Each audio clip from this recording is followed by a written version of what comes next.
nchi hii kila mtu ana nafasi na wajibu wa kuitumikia. Katika utumishi wa nchi yetu tusitegeane, kila mtu atumikie nchi yake kwa nguvu zake zote. Nimekuwa nikiyasema haya mara nyingi.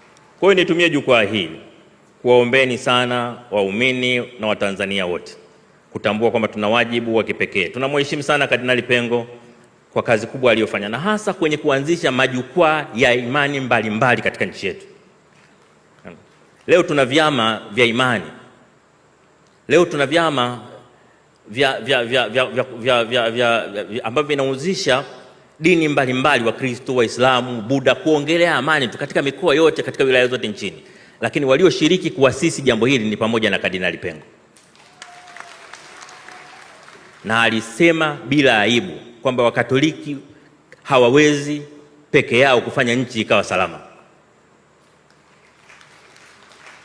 Isikilizeni hotuba aliyoongelea kuhusu Mwalimu Nyerere. Amesema maneno mazito sana, maneno ambayo yataishi miaka 100 kutoka leo.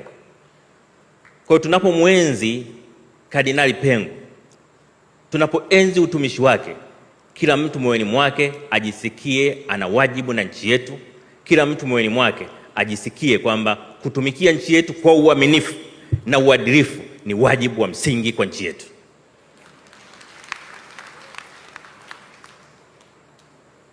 Mababa Askofu, niombe kuwahakikishia sisi kwa nafasi yetu tutaendelea kujitahidi.